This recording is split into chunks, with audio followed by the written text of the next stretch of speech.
Hola a todos, hoy nos encontramos en un programa más de Desmitificando la Epilepsia. Hoy venimos con un tema muy especial y es el autocuidado y lo vamos a trabajar con una fisioterapeuta, la doctora Marcela Arango Otero. Ella es fisioterapeuta de la Universidad María Cano y nos va a acompañar guiándonos en este tema frente pues a todas esas dudas que tenemos. Bienvenida, doctora Marcela, a nuestro programa. Muchas gracias, Carolina. Qué gusto estar aquí con ustedes. Bueno, vamos a empezar como a qué significa autocuidado desde la fisioterapia. ¿Qué significa esto? Bueno, el autocuidado, primero que todo, pues la palabra misma la dice, ¿cierto? Que nos cuidemos nosotros mismos. Y desde la fisioterapia, pues la fisioterapia precisamente tiene una de las áreas que ocupa, es promocionar la salud y prevenir la enfermedad. Entonces, y la fisioterapia, pues de pronto varios ya lo saben, hay quienes no, hay gente que todavía sigue pensando que la fisioterapia es el hecho de masajear a la persona, de hacer un buen masaje amplio, largo y no más, que eso es solo la fisioterapia, pero la fisioterapia realmente está mucho más basada que en un masaje, es en el ejercicio. Son ejercicios que buscan la mejoría de un estado de salud, un estado de enfermedad más bien, y entonces se busca la mejoría de movimiento, la mejoría de flexibilidad, la mejoría de equilibrio, la mejoría de ciertas capacidades físicas que se pueden perder por algún motivo, pero asimismo busca el hecho de mantenerlas para evitar que venga esa enfermedad o que venga o que se mantengan esas capacidades físicas en un buen nivel y así entonces evitar esas cosas que pueden venir como enfermedad y sí. Bueno, ¿cuál es la función o el rol de un fisioterapeuta? Para que vamos organizando las ideas. Ok, bueno, de alguna forma es como lo que les decía, pero entonces ampliémoslo un poquito más. El fisioterapeuta entonces se encarga de que la persona normalmente es enviada a fisioterapia porque ya tiene una fractura, una luxación, un esguince, una prótesis de rodilla, el síndrome del manguito rotador que es tan común, una discopatía en la columna, bueno, muchos tipos de diagnósticos entonces son remitidos a fisioterapia para ser tratados. O sea, cuando ya tuvieron la lesión o la enfermedad, entonces para ser tratados, para que recuperen lo que les decía ahorita, el fisioterapeuta debe tener como objetivo para ese paciente recuperarle el movimiento, la fuerza, la flexibilidad, el equilibrio, la coordinación, todas las capacidades que estén perdidas por eso que le sucedió. Pero entonces, hablando de esto que estamos hablando, el rol de un fisioterapeuta para el autocuidado. Entonces, el fisioterapeuta también va a poner a hacer ejercicio a las personas para cuidar esas capacidades físicas, como lo decíamos ahorita. Entonces, ahí no sería de que lo atienda porque le sucedió algo, sino de que lo atienda y le ponga a hacer ciertas actividades para que entonces no le lleguen esas posibles enfermedades o accidentes. Sí, porque igual un fisioterapeuta pues tiene un campo muy amplio, ¿cierto? Ustedes como la fisioterapia es muy amplia, ¿cierto? No solamente para accidentes, sino para rehabilitación, también es preventiva.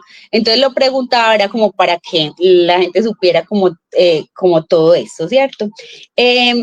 A veces, ¿qué señales físicas nos indican que estamos descuidando nuestro cuerpo, ¿cierto? Porque obviamente hablamos del autocuidado, es cuidar nuestro cuerpo, pero nuestro cuerpo también hace parte nuestra mente, ¿cierto? El cuerpo es como integral, pero siempre hay como síntomas de donde ya uno dice, esto no está funcionando, me siento muy cansado. ¿Cuáles serían como esas señales? Sí, mira, por ejemplo, vemos que una de las articulaciones más alteradas hoy en día es, por ejemplo, el hombro. Entonces, si yo estoy sintiendo en mi hombro un dolor, o estoy sintiendo en el hombro una sensación de que ve como que el hombro se me encaja y se me desencaja tan raro. O que, no sé, cargo el paquete del supermercado y cuando cargo el paquete, entonces siento una molestia, puede ser un chuzoncito, cualquier molestia porque son diferentes síntomas. También lo vemos en la rodilla, entonces en la rodilla, cada que me paro de la silla hay una sensación rara en la rodilla. Cada que hago cuclillas me traquean en las rodillas. Cada que hago el hecho de también subir las escalas o bajarlas, siento una cosa rara en las rodillas. Entonces, en la columna, que también es otra de las cosas más tratadas o áreas del cuerpo más tratadas en fisioterapia. Entonces, yo me levanto por las mañanas y siempre tengo dolor, dice la persona. pero mientras duermo, no. Y Sí. mientras estás caminando, no, tampoco tengo dolor. Y mientras, no, tampoco tengo dolor, solo cuando me despierto. ¿Qué es eso tan raro? O no, me pone el dolor cuando estoy de pie en una fila. Entonces, sea cual sea el dolor extraño de quien, ya sea en la posición que sea, hay un dolor raro por la espalda, eso es de consultar. De ahí es cuando, como tú dices, ¿qué me puede hacer pensar que me tengo que cuidar o que puedo tener algo malo que el fisioterapeuta lo tenga que ver? Entonces es como cualquier signo que uno sienta extraño en esas partes del cuerpo, y no solo en esas, esos son los tres ejemplos de las partes más afectadas comúnmente, pero en cualquier parte del cuerpo, como tú lo decías. Bueno, ¿y qué señales podemos decir? Mi cuerpo necesita una pausa, ¿cierto? Porque, por ejemplo, ahora manejamos mucho el tema de pausas activas en la parte laboral, pero también las personas que cuidan a una persona tenga una discapacidad física o no, ¿cierto? Porque muchos de los que nos ven son cuidadores. Sí. Y obviamente el cuidador también se cansa, el cuidador se agota, ¿cierto? Entonces a veces el cuidador debe hacer esas pausas. ¿Cómo hace ese cuidador para cuidarse? Sí, valga la redundancia, muy buena pregunta y Sí. muy bueno que llamas al cuidador o que anuncias esto para el cuidador, porque las pausas activas nacieron como para los empleados, entonces nacieron en las empresas y se quedaron como solo para las empresas, pero realmente esa pausa activa la necesitamos todos. El que cocina, la mujer o quien cocina en casa y no, lleva no sé cuántas horas cocinando porque hay un almuerzo especial, una cena especial, también debe hacer esos momentos de pausa. ¿Y cuándo los puedo hacer? El cuidador también, ¿cuándo los puedo hacer? El cuidador, como tú dices, claro, es que el cuidador tiene que hacer mucho esfuerzo a la hora de poder voltear a la persona que necesita ser volteada en la cama, levantarla para ir al baño, empujarla para que se levante del baño, bañarla, en fin, mucho tipo de cosas que el cuidador realiza. Y entonces también, sea el de la cocina, sea el cuidador, sea el del escritorio en la casa, sea el que está parado mucho rato en la fila del banco, lo que sea, son esfuerzos que se realizan y que cuando le hago entonces una pausa, cuando estoy sintiendo el cansancio, entonces uno siente un cansancio y uno dice, no, pero es que es un cansancio pasajero, eso es normal que uno se canse. ¿Cómo no me va a cansar en una fila parada? Entonces no. Pero no, inmediatamente llega ese momentico de cansancio, es importante hacer esa pausa. En el cuidador como tal, el cuidador está entonces, no es que moví a la persona, la levanté de la cama y la llevé a bañar. Ahí no puede hacer pausa porque la persona se puede caer, ¿cierto? Pero terminó de bañarla, la ubicó en la cama o ya está segura esa persona que tiene que cuidar y no le va a pasar ningún accidente, en ese mismo momento también tiene que hacer una pausa. Tiene que hacer ciertos movimientos, ciertos ejercicios que le generen un descanso a las partes del cuerpo que hicieron esfuerzo. ¿Y Entonces, cómo serían de pronto mostrar algunos ejercicios que yo pueda hacer desde casa o incluso desde el trabajo, pues ese tipo de pausas, que uno diga, bueno, esto no necesita o pesas o no necesita como otros recursos? ¿Qué tipo de ejercicios puede hacer la persona allí? bueno, los ejercicios normalmente son, uno de los típicos es mover los hombros así para atrás, es mover la cabeza, el cuello se puede mover para adelante, para atrás. No es bueno hacerle círculos rápidos como hacen muchas personas, es mejor mover de una dirección de adelante a atrás, de la parte aquí neutra hacia un lado, vuelvo al neutro, hacia un lado, vuelvo al neutro, lo mismo hacia el otro lado. Pueden ser contar 10 veces, también le puedo hacer a las manos sí las puedo girar las manos. Lo mismo puedo hacer con los tobillos, girarlos, doblar y extender la rodilla. Si me puedo acostar, llevarme piernas hacia el pecho, sostener esa posición de piernas al pecho que las traigo para mi pecho a las ambas piernas y las sostengo ahí unos 20 segundos, bajo primero una, luego bajo la otra y entonces ya esas son ciertas posiciones y ciertos movimientos que ayudan a generar una pausa.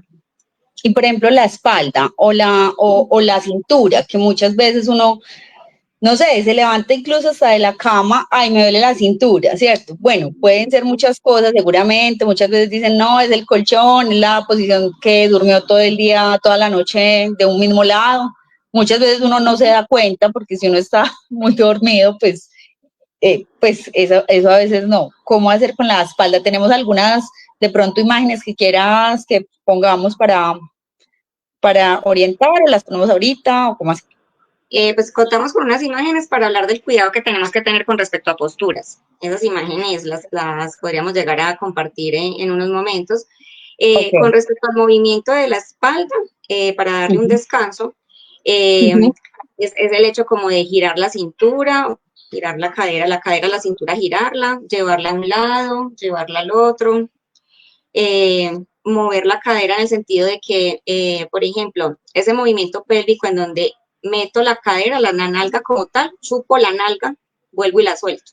¿Sí? Como para hacerme entender, digo esa palabra, chupo la nalga, vuelvo y la suelto.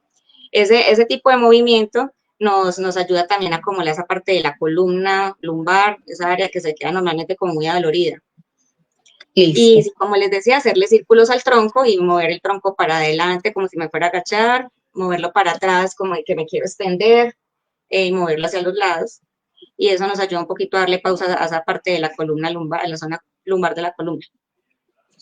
¿Cuáles son los errores como más comunes que uno puede, digamos, visualizar cuando una persona no tiene como autocuidado? O sea, de pronto, ¿cuáles son los errores en los que una persona incurre que uno diga, no, es que definitivamente esto no es? Uh-huh. Bueno, ahí por ejemplo podríamos llegar a compartir nuestras imágenes para mirar, por ejemplo, Listo. las Vamos comunes. a colocar las imágenes, porfa. Sí,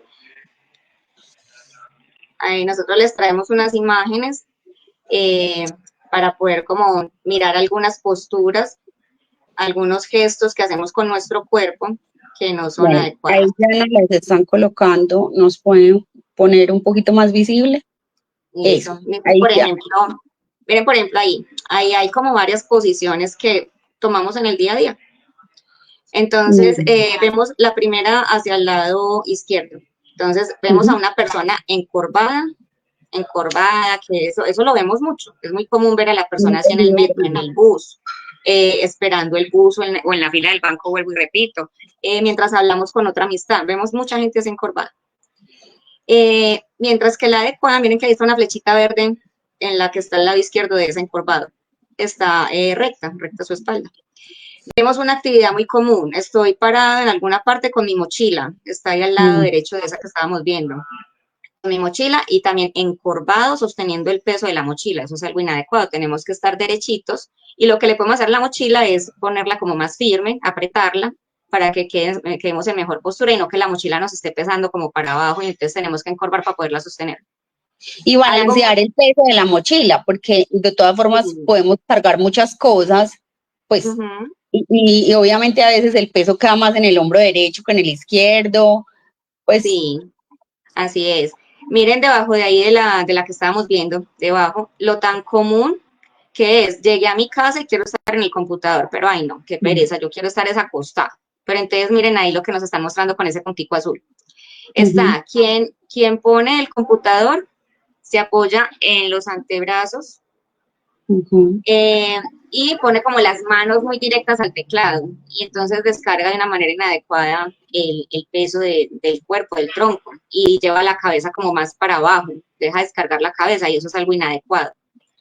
Mientras que el otro de encimita, que tiene un chulito verde, ese está en una posición adecuada. Mire que se ve una posición muy parecida, pero a la final no es tan parecida, porque además el que lo hace adecuadamente entre el abdomen y el colchón está colocando un cojín.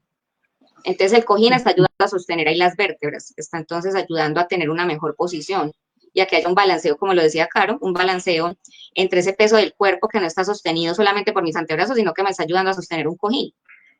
Sigue Sí. la del lado ahí derecho, que está una persona en escritorio. Entonces, ahí nos están mostrando con ese puntico azul que Sí. hay uno en el escritorio que está derecho, está con su espalda recta, ahí donde tenemos el puntico azul, la espalda está recta y esa es la adecuada, mientras que el Uh-huh. del ladito está totalmente encorvado con su computador y eso lo vemos ahora con tanto coworking, vemos un montón de gente encorvada con el computador y eso es algo inadecuado. Vamos a dañar ahí totalmente nuestras vértebras. Ahí podríamos usar, por ejemplo, un cojín, conseguir algo que, digamos, no siempre las sillas son adecuadas a la estatura de uno, ¿cierto? Hay personas que son más altas. Ahí Sí. podríamos ayudarnos de pronto con un cojín, sea más o menos en o, pues estando trabajando Sí, así para es. organizar la espalda. ¿El cojín debería estar atrás en la espalda o sentarnos en el cojín o podemos usar dos? Pues mira, hay sillas que como tú dices no son adecuadas y por ejemplo lo más común es ver que el espaldar de las sillas queda muy atrás. Entonces Mm, si el espaldar de la sí. silla queda tan atrás necesitamos el cojín en la espalda como tú lo estabas mencionando. Pero si lo que nos pasa es que la silla inadecuada es muy bajita y Mm, entonces necesito más altura para poder colocar mis codos en la mesa o en el escritorio que queden bien y que yo pueda quedar erguido, entonces necesito el cojín es abajo y montarme, sentarme encima de él. Pero entonces, volviendo por ejemplo al tema del coworking, que es algo tan habitual hoy en día, entonces, en mm. ese coworking yo no voy a poder de pronto llevarme un cojín desde la casa, ¿cierto? Me lo podría encartar. Ahí es donde tengo que ser muy consciente, buscar en el coworking la silla más adecuada y el escritorio, y aunque tenga su pero, entonces mi conciencia tiene que ser muy clara de que yo me voy a sentar bien, aunque no tenga el espaldar adecuado o la mesa adecuada. Yo voy a hacer todo el esfuerzo por mí, porque me tengo que Oh. cuidar de mi columna.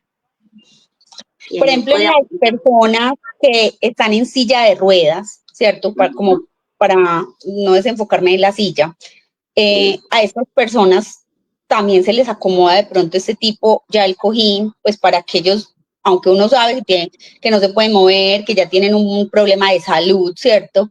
Ahí la postura, el cojín puede ayudar a estas personas.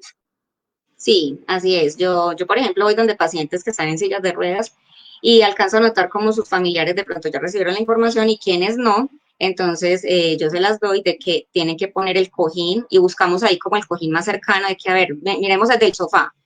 No, miremos entonces el de esa silla de escritorio que tienen por allí. Ah, pues miremos en el que utilizan en la cama para ver televisión. Y entonces vamos mirando el tipo de cojín, el grosor, para poder ver qué tipo de grosor tiene que ser entre la espalda de la persona y el espaldar de la silla para que se pueda quedar derecho. O qué tipo de cojín también tiene que ser en su ancho, en su grosor, para poderlo sentar encima del cojín y que los pies le puedan quedar adecuadamente entre lo que apoyan los pies en la silla de ruedas. Entonces, sí, porque el paciente no puede quedar con los pies ahí colgados, debe quedar los pies adecuadamente donde se apoyan en las sillas de ruedas y debe quedar una columna y una espalda también erguida en lo posible. En lo posible. Listo. Sigamos. Vamos a ver otra de las imágenes tan comunes hoy en día, que es tanto tener el celular en la mano. Entonces, miren ahí al ladito cómo está. Hay uno que está acostado con el Totalmente. celular, acostado totalmente, que ese es el adecuado. El Sí. adecuado es el que está totalmente acostado, su espalda y su cuello están totalmente acostados para poder ver el celular y entonces por eso el celular tiene que ir es totalmente arriba. No me puedo poner el celular ni en el pecho ni en el abdomen, sino totalmente arriba. Mientras que tenemos el otro ahí arribita de ese, con una X en rojo, que tiene es la cabeza y la parte alta de la espalda sobre un cojín de esos triangulares. Entonces, ese, por ejemplo, lo está haciendo de una manera inadecuada. Ahora hay cojines de cojines, ¿cierto? Hay cojines triangulares, el básico, el que vamos a encontrar en el hueco y en todo lado, que es como similar al que está mostrando ahí la imagen. Pero hay otros cojines que son ergonómicos, que son diseñados para que pueda quedar el cuello como debe quedar, pueda quedar la columna en la posición recta que debe quedar, y ahí sí ya sería pues como un cuidado. Pero cuando no contamos con esto, el cuidado es ese de la imagen, el estar totalmente acostado. Sí, porque eso iba a decir, hay ya cojines hechos Uh -huh. como para ese tipo de cosas. Sigamos. Y otra posición que vemos ahí arriba de esa, miren que volvemos a la mochila en la que Mm. estábamos, por favor. Retrocedemos a la imagen anterior. En la imagen anterior, eso. Sí.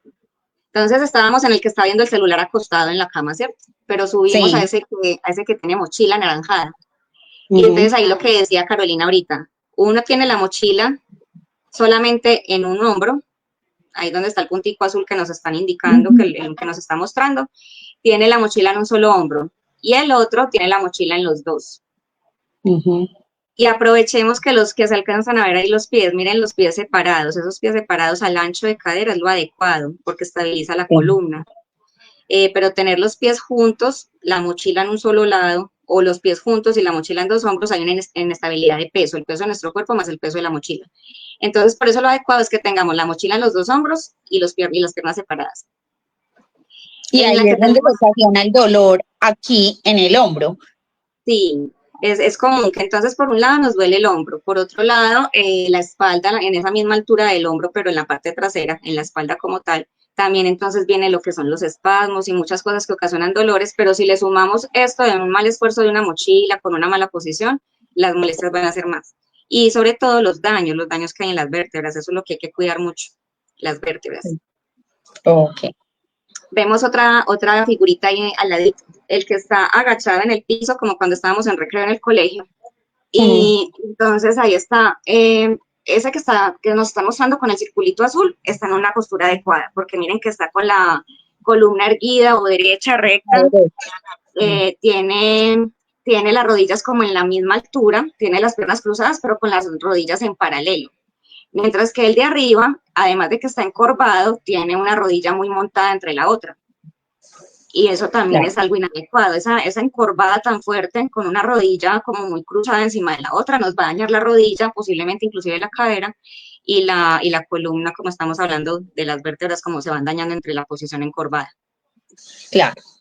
Y por último tenemos otra imagen ahí al ladito, que es más como central en la parte superior. Y esa también está similar a esta que vamos a ver. Aquí lo podemos ver.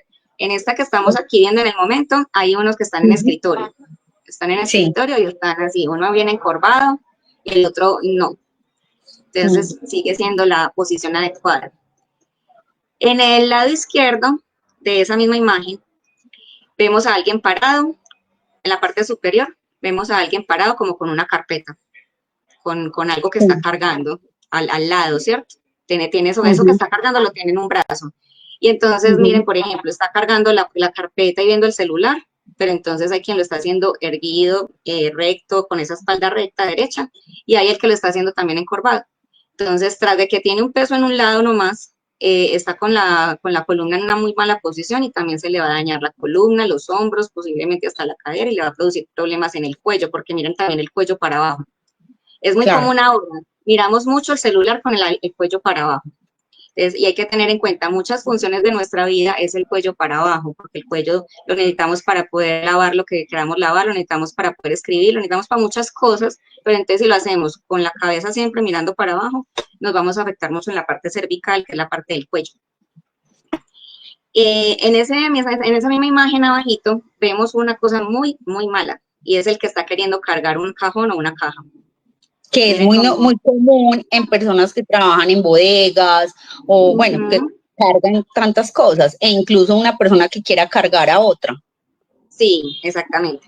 Una persona que quiere cargar a otra. Lo más común en nuestra vida cotidiana es, por ejemplo, elevar las bolsas del mercado. También. Y entonces también elevamos la bolsa del mercado en esa posición mala de esa que está con la X roja, que significa que la persona está con las piernas totalmente derechas, totalmente rectas, y se agacha doblando su tronco nada más. Eso es inadecuado, eso es muy malo. Con eso vamos a perjudicar demasiado la columna y podemos llegar a ser candidatos de cirugías de columna. Mientras que la persona de la columna, sobre todo la columna, de la cadera, la que veíamos ahorita de la persona como sentada como en posición yoga. Ah, ok, sí.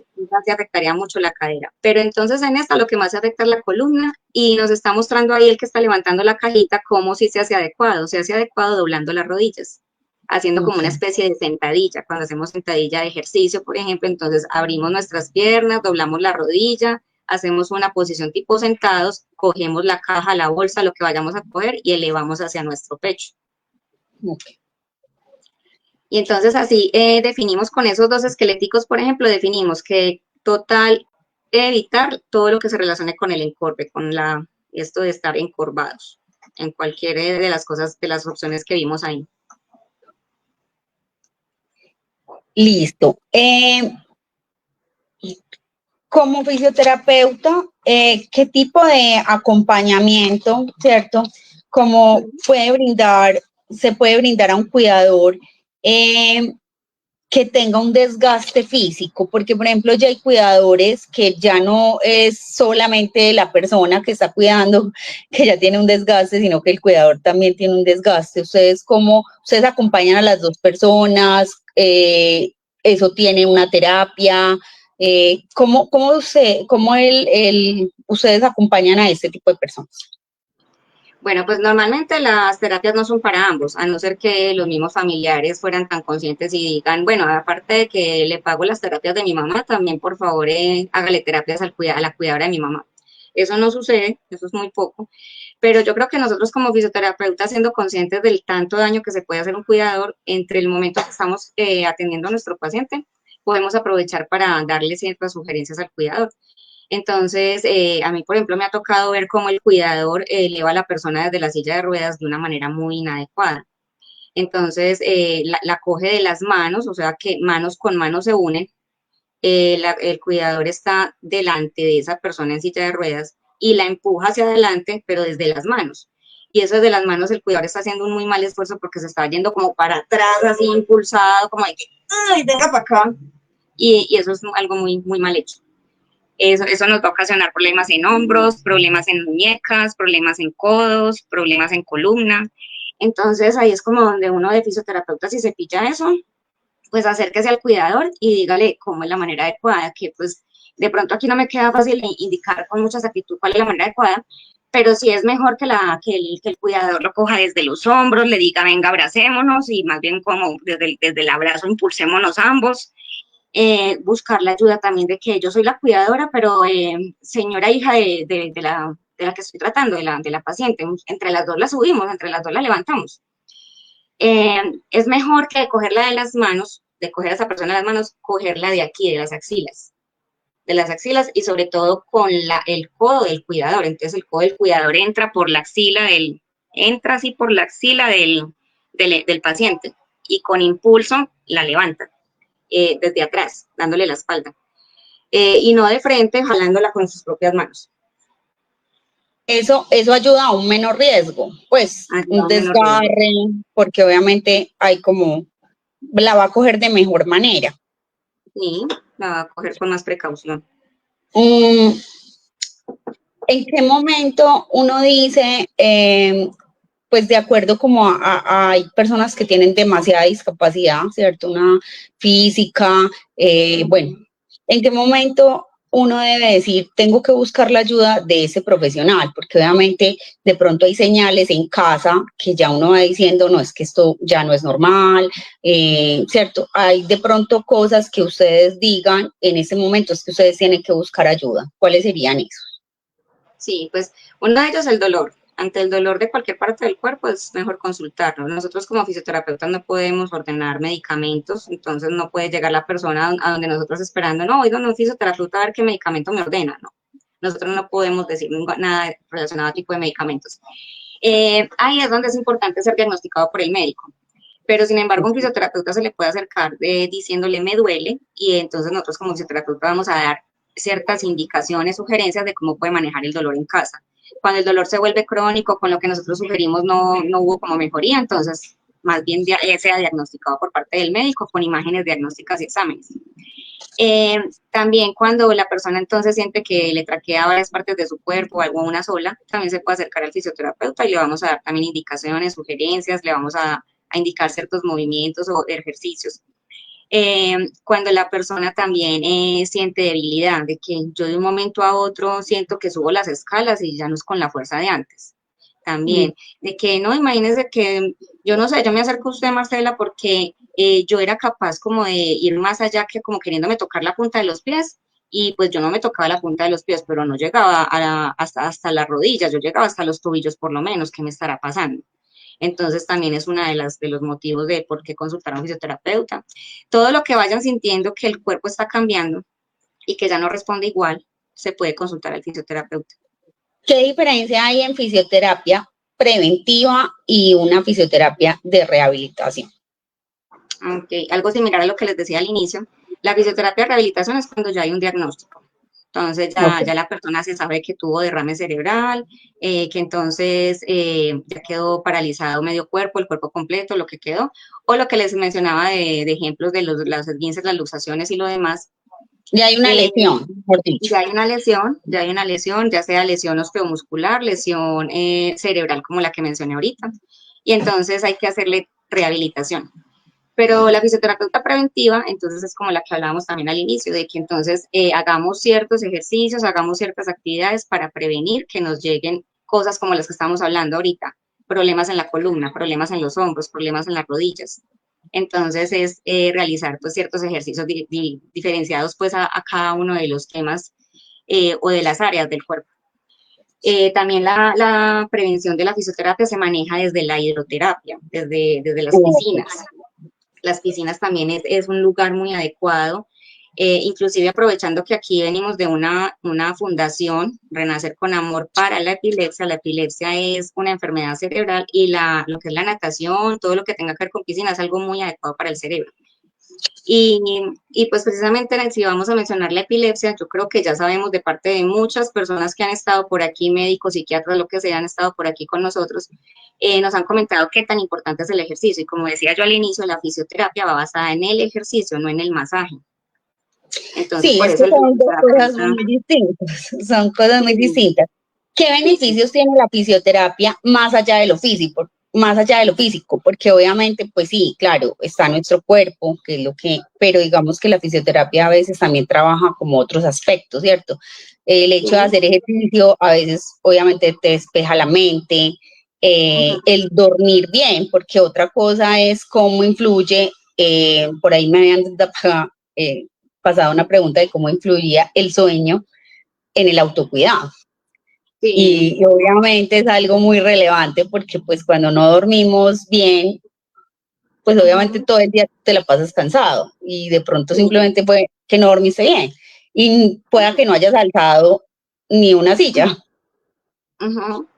Sí, y sabemos también muy bien que si no dormimos bien, entonces la epilepsia es posible que llegue la crisis, ¿cierto? No siempre que no dormimos bien llega la crisis, pero es uno de los detonantes. Entonces, por eso también el ejercicio influye mucho. Y entonces ahí podríamos decir, o podrían decir algunos, pero venga, y si el ejercicio lo hacen entrenadores físicos, ¿por qué los fisioterapeutas? Ahí viene pronto una diferencia. El entrenador físico, claro que lo pueden hacer con el entrenador físico en un gimnasio, en diferentes áreas del INDER.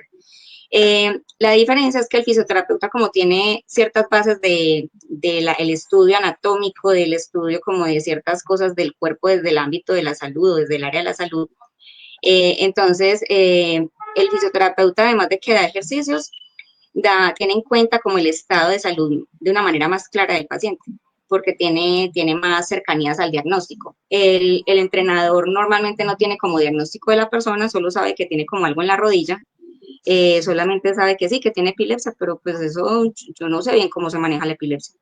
Mientras que el fisioterapeuta sí tiene más cercanía a cómo llegar a manejar la epilepsia en caso de que le diera epilepsia en el gimnasio, por ejemplo.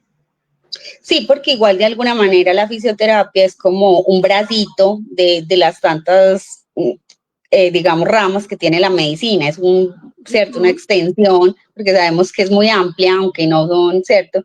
Un médico, un neurólogo, sí tienen es una ramita de la medicina. Entonces, obviamente va a haber unas herramientas que va a tener el fisioterapeuta que no lo va a tener, pues, otra persona. Íbamos a hablar un poquito, y mencionaste ahora la hidroterapia, ¿cierto? Todo lo que es hidroaeróbico, ¿cierto? Muchos lo relacionan como hidroaeróbicos. Eh, Miremos qué es la hidroterapia y como las bondades de la hidroterapia. Cuéntanos un poquito de los beneficios que ella tiene en personas con alguna discapacidad o con una lesión, ¿cierto? Que nosotros digamos, bueno, ¿quiénes se pueden beneficiar de esto? Ok. Sí, mira, la hidroterapia tiene como varias ventajas. Hay pacientes y personas que no les queda fácil y no es adecuado hacer ejercicio sobre el piso. Entonces, por ejemplo, hay personas con alteraciones en rodilla, digamos, y no deben de tener como un impacto sobre el piso, ejercicio sobre el piso. Y entonces, que en caso de la hidroterapia, ¿qué pasa? Que el agua amortigua a diferencia del piso. Entonces, el agua no me va a dejar como caer porque estoy flotando en el agua. Por ejemplo, en las personas con alguna discapacidad, en ese sentido es algo bueno. Lógicamente tienen que haber como en las piscinas tiene que haber algo que ayude a que esa persona que es más bien con estado de discapacidad pueda entrar de la mejor manera a la piscina sin riesgos. Pero ya una vez está en la piscina, pues también es una persona que es muy posible que si hace ejercicio o terapia física en la casa, en el patio, en el parque, es más posible que se caiga, pero en la piscina, pues que como la piscina la está amortiguando porque está flotando ahí, entonces no va a ser como tan posible el accidente. Y en el medio del agua, el agua como tal se vuelve una especie de peso, se vuelve una especie de banda elástica, de algo que tengo que hacerle fuerza al agua. Entonces, si yo empiezo a mover mis pies, mis brazos, haciendo diferentes movimientos, ahí voy a estar haciendo ejercicio de fortalecimiento, pero en el agua, sin tener que cargar algo pesado o hacer mucho esfuerzo con una banda elástica, mientras no puedo, porque es que como me pasó tal accidente, como soy una persona con un gran estado de discapacidad, no puedo mover fácilmente una pesa, no la puedo alzar, no puedo estirar de una manera fuerte una banda elástica, entonces el agua va a ser algo más liviano, por lo que se puede empezar con esa persona. También el Y hecho además de... no todas las ¿Cómo? personas nacimos para estar en un gimnasio, o no todo el mundo puede, ni físicamente, o el calor, o pues corporalmente, pueden haber pues muchas razones. En cambio, la piscina, de todas formas, es algo que se usa mucho, no solamente, incluso para las personas de la tercera edad, también recomiendan más la parte de hidro, ¿cierto? Que pues irse a meter pues, de pronto a un gimnasio. Yo sé que obviamente ya hay muchas cosas, pero a veces el agua puede ser más relajante también, incluso en esos momentos. Así es. Y también una de las cosas que sucede es que en la piscina tenemos que trabajar mucho la respiración. Entonces, cuando uno de pronto quiere trabajar la respiración en medio del ejercicio en la silla, en la cama, parada, la persona como que no le coge el tiro a que cuando usted alce la pesa, tiene que expirar, tiene que soltar el aire. Entonces, y uno lo intenta con la persona así, pero hágalo es así, no tome el aire así, sino así. Pero entonces en la piscina, como que todos, o la mayoría de gente nacimos para saber cómo soltar el aire, cómo lo tenemos que soltar y tomarlo como lo tenemos que tomar, porque si no nos salimos ahogando en la piscina. Entonces, por eso ahí se educa. En la piscina es más fácil educar la respiración y es más fácil hacer una coordinación de la respiración que a veces en el piso. Entonces, hay personas, por ejemplo, hay casos para personas parkinsianas que tienen Parkinson. La piscina es algo bueno porque ellos pierden ciertas habilidades de la respiración y por eso también se les acaba un poco el hablado. Ellos llegan a un punto donde no pueden hablar bien y se relaciona con que la coordinación respiratoria también la perdieron. Entonces, la coordinación respiratoria se estimula en medio de la piscina, en medio del ejercicio en piscina, en medio del nadado. Igual como venimos del vientre materno, nosotros nacimos prácticamente, somos acuáticos, o sea, el bebé se gesta en agua y cuando nace, pues de pronto es por eso que es más fácil, de pronto ese tema de la respiración que enfocabas para las personas en piscina, o sea, en el agua, que claro, que coger la respiración en un gimnasio. Y sí tiene mucho sentido. ¿Existe algún riesgo para practicar de pronto digamos, esta hidroterapia, estos hidroaeróbicos, qué precauciones podemos tener? Sí, pues quien ya tenga alguna alteración respiratoria no lo debería realizar. Quien no cuente con una piscina segura o con personas que van a ayudarle a ingresar de una manera adecuada a la piscina sin riesgos de caídas, pues ahí sí que hay que tenerlo en cuenta. Porque todos sabemos que ingresar a la piscina es una cosa donde tenemos que hacer mucho esfuerzo con nuestro cuerpo y que entonces nos podemos resbalar en el borde de la piscina y en medio de que también los bordes son lisos por el mismo contenido pues, del agua, entonces sería un gran riesgo de caídas. Por eso hay que tener en cuenta qué elementos tienen para poder ingresar a la persona con discapacidad o a la persona con un dolor muy fuerte o la persona que tiene cierto tema que no le permite un buen movimiento para ingresar o egresar de la piscina. Entonces, bueno, contar como con la ayuda de un profesor, de un instructor, de algún personal que sepa de los auxilios, que hay que tener en cuenta esos primeros auxilios que a veces ocurren en medio del agua. Eh, y de pronto, pues tener en cuenta es según lo que esté sufriendo la persona, no hacer uno, pues todos sabemos que hay varios estilos de natación, ¿cierto? Entonces, por ejemplo, el nadado en libre es como de los más básicos y más adecuados, pero por ejemplo, el nadado en pecho, en mariposa, no es un nadado muy bueno para quienes ya tienen alteraciones en los hombros. Y la Claro, patada porque de pecho, requiere más esfuerzo. sí, requiere más esfuerzo y hace unas rotaciones muy amplias del hombro, entonces el hombro ahí se exige mucho y teniendo ya una alteración en el hombro, entonces ahí sí no aplicaría para esas personas. Y por ejemplo, la patada de pecho también tiene una rotación muy amplia en la pierna, haciendo giros, y entonces esos giros amplios para una pierna que de pronto tiene una artrosis en la cadera, un desgaste en la rodilla, no sería algo adecuado estar haciendo esa patada de pecho. Entonces ahí es por eso se ve tanto en la hidroterapia que el común nado que colocan los instructores es nade libre, haga el nadado libre en medio de los ejercicios. Y en los ejercicios sí se utiliza mucho lo que son balones y varios elementos ahí que se pueden utilizar para hacer ejercicios que, como se sabe que es hidroterapia, o si se tiene como hidroaeróbicos para ciertas condiciones, entonces ellos, pues el instructor o el fisioterapeuta que realiza la hidroterapia va a tener en cuenta qué elementos y qué movimientos sí hacer y cuáles no. Eh, Dicen que si para las personas con epilepsia se debe realizar la hidroterapia. Pues han dicho que sí, pero siempre y cuando las crisis estén controladas. Es lo normal, ¿cierto? Es como, pero no quiere decir que estén descartados. Sí, no descartados no están. Hay que tener muy en cuenta de hablar con ese instructor de que yo tengo epilepsia. Entonces de pronto ubicarnos cerca de donde el instructor más se ubica, que nosotros estemos cerca del instructor, que tenga muy claro cómo es mi epilepsia, que para que si yo tengo manera de, o sea, si yo le puedo dar a entender, profesor, aquí me está dando como un aura, me está dando como, entonces hacerlo a tiempo, no confiarse uno tampoco como paciente, que no, pues es que ahí está el aura, pero no va a pasar como nada, yo no sé, yo creo que se va. No confiarnos, sino que pues, si me está dando el aura, pues tengo que buscar inmediatamente hacerlo saber. Ir a tipos de piscinas donde también cuenten con brigadistas, que cuenten con esas personas de primeros auxilios. Educar al profesor en caso de que no sepa nada de cómo manejar a una persona con epilepsia, que también es como importante saberlo. Usted sabe manejar a una persona con epilepsia en caso de que me dé la epilepsia a mí.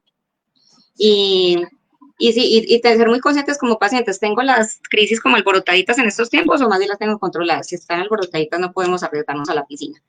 Y también sabemos de que, ay, no, que pasa es que yo soy a mí es como que me dé la crisis cuando estoy como muy agitada, entonces si es mucho el agite, pues si me ponen a nadar bastante, no, espere, yo no puedo nadar tanto, no puedo hacer tanto ejercicio que me pone, ay, es que estoy toda así, toda afectada de la respiración, y entonces la frecuencia cardíaca la tenemos bien alta, la respiratoria también, y si somos candidatos de que eso nos detone una crisis, pues no podemos tampoco meternos a la piscina a hacer ese esfuerzo, sino de una manera muy suave, muy prudente.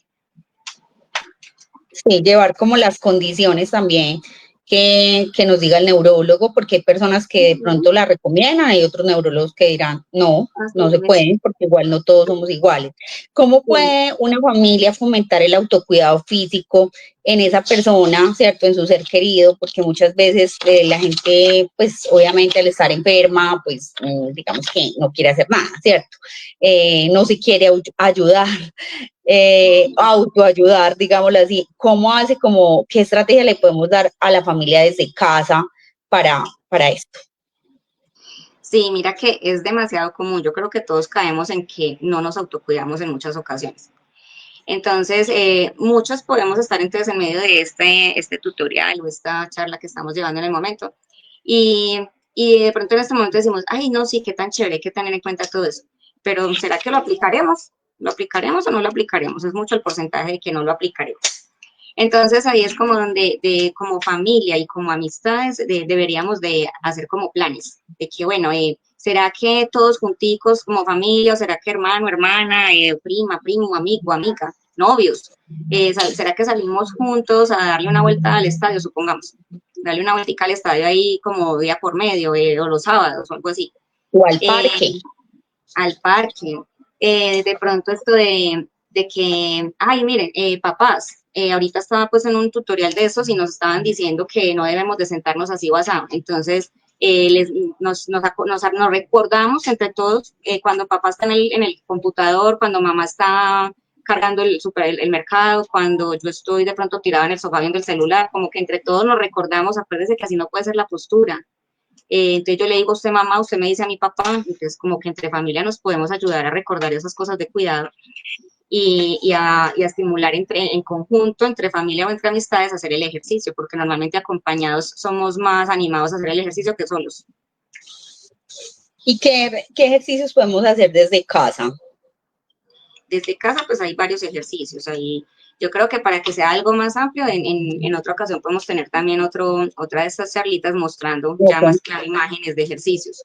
pero en la casa podemos hacer ejercicios de movilizar los hombros, así pues desde las rotaciones, de Estirar, los, dime, estirar los músculos, que hay personas sí, que en tiempo tienen de eso. que nunca estiran, sí. Estirar las manos así como hemos visto tanto que estire los codos, que estire las manos, que póngase las manos aquí en el cuello, que lleve entonces la cumbamba para abajo, que sostenga ahí 20 segundos y uno siente que la zona de atrás se está relajando, que me voy a poner entonces la mano en esta oreja, pero debo llevar el cuello, la cabeza hacia el lado contrario, sostengo ahí también 20 segundos, hago lo contrario por el otro lado, puedo movilizar la rodilla. ¿Qué hace una rodilla? Una rodilla se extiende y se dobla. Entonces, puedo estar de pie, inclusive de pie para estimular el equilibrio, y puedo estar mirando las noticias de pie y voy doblando y extendiendo las rodillas. Una primero, lógicamente, porque me tengo que apoyar en la otra y luego cambio de pie. Puedo estar apoyado digamos, el balcón y me empino con las dos piernas, empino 10 veces, subo los talones 10 veces, 1, 2, llego a 10 y descanso, vuelvo y hago otra de 10, vuelvo y hago otra de 10. Todo lo que veamos que se mueve en el cuerpo es importante moverlo. Si los dedos hacen así, pues hay que hacer así. Ok. Si los dedos de los pies, si vieran que los dedos de los pies es bien importante moverlos.